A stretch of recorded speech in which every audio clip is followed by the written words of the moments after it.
If you're alone, this story may shake your heart deeply. Turn off the lights. Take a deep breath, because terror is about to knock at your door. It was a quiet night in Istanbul. The streets were unnaturally silent, every distant sound swallowed by an eerie emptiness. Demir sat alone in her small apartment, the dim glow of her phone the only light in the room. Shadows pooled in the corners, darker than the night outside, seeming to stretch and shift, almost alive. She shivered, feeling a chill that was not caused by the night air, but by something unseen pressing down on her chest. Suddenly, her phone rang. No name, no number, just a blank screen. She hesitated, fingers trembling, and answered. Silence. Then, a deep, deliberate, inhuman breathing filled her ears, cold and heavy, like the presence of something ancient and malevolent. She hung up, trembling, trying to tell herself it was just a prank. But the calls returned, each time louder, closer. As if the presence was stepping into the apartment with her. At first, the disturbances were subtle. A pen rolled across the desk, a chair tipped slightly. Jenner laughed nervously, but the laughter sounded hollow even to her own ears. Then shadows moved, with purpose flitting across walls, stopping just short of the corners, observing. Something was there. Something watching. Thought the nights grew, progressively worse. Every creak, every sigh of the building sounded like a warning. Jenna began seeing flashes at the edges of her vision, dark forms moving just beyond the light. The phone rang, unpredictably, often at 3 a.m. The breathing now accompanied by faint whispers. Shayna, answer. It's already here. Objects in the apartment acted with a disturbing intelligence. Lamps tilted as though bending toward unseen figures. Books fell off shelves. Pictures rotated on walls, faces seeming to twist in silent screams. One evening, while sitting on the couch, a chair violently tipped over in front of her, as if propelled by some invisible force. The air pressed against her chest like a weight she could not lift. Her friends began noticing changes in her behavior. Jenner became withdrawn, silent for hours, then muttering phrases in a voice that wasn't entirely hers, deep, guttural, foreign. She stared at corners of the room as if communicating with something invisible. Do not answer. It knows. It is watching, she whispered, trembling. One night, her friend Imra stayed over. Skeptical, but desperate to help, he entered the apartment. Immediately, the temperature dropped sharply. Frost formed along the windowsills. Candles flickered wildly, their flames bending unnaturally. Then it happened. Jenner levitated mid-air, her back arching unnaturally. Her eyes rolled back, leaving only white. Her mouth opened in a scream that was both human and something else. Entirely. Emra reached to grab her, but his hands passed through her like smoke. The entity had fully awakened, manifesting through her. A low rumble vibrated through the apartment.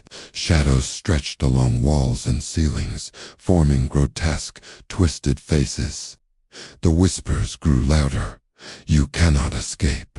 I am inside you, forever. The following nights were worse.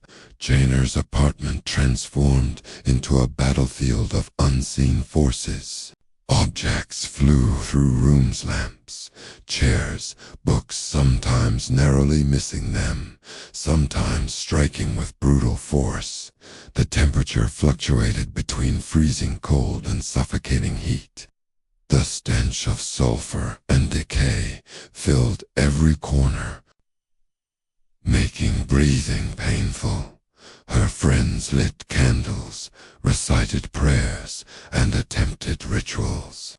But the entity laughed, a sound deep, resonant, shaking the walls and rattling their bones. Shadows thickened, forming humanoid shapes with glowing red eyes, twisting and writhing, reaching for them with impossibly long arms at times. Jenna herself became the voice of the entity. Leave, leave now, or you will belong to me. The apartment seemed alive, moving in response to the words. A book flew violently, narrowly missing Emra's head. Shadows twisted around them, pressing them into walls. Panic consumed them as the entity filled the space with its presence, feeding on their terror. Desperate for answers, they traced the curse to an old, abandoned ritual. Crumbling notes and a mysterious phone number revealed that the entity was a malevolent jinn, summoned intentionally but now uncontrollable, feeding on fear and despair. The apartment became a war zone. Shadows clawed at the walls, stretching unnaturally, the air vibrating with a menacing hum. Flames roared from candles and notes, almost alive, resisting every attempt to burn the ritual materials. Jenner floated again, screaming alternately in her own voice and a monstrous, guttural voice that seemed to come from the depths of hell. Invisible hands slammed her friends into walls, twisted limbs, and left bruises and scratches as permanent reminders of the entity's power. The phone rang incessantly. Each ring promised death. Shadows seemed alive, crawling along walls, reaching for them with impossible speed. The air smelled of sulfur and rot. Low, threatening whispers echoed. Leave, or you will belong to me. Forever. Attempts at exorcism failed. Prayers and rituals were met with violent, mocking laughter. The entity's power was absolute. Finally, in a desperate act, they destroyed the phone and burned all ritual materials. The jinn screamed, a sound so terrible it would haunt their dreams forever, before vanishing. Anger collapsed, exhausted, barely alive. The apartment was quiet, but a feeling of being watched lingered. Shadows clung to corners, moving slightly, as if alive. The faint whisper of the jinn remained. Somewhere, I wait. Even after they left, the apartment remained. Tainted. Neighbors reported whispers, moving shadows, doors opening and closing on their own. Some saw a figure lurking just beyond the window, always watching, always waiting. The fear followed Jenner. Dreams were haunted by shadows. Phone calls carried faint whispers. Every corner and darkened room felt alive.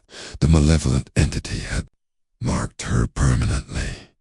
The cursed call remained a warning. Sometimes, the things we cannot see are the things most intent on finding us. And in the darkness of the night, somewhere in Istanbul, it waits, listening, watching, ready to strike.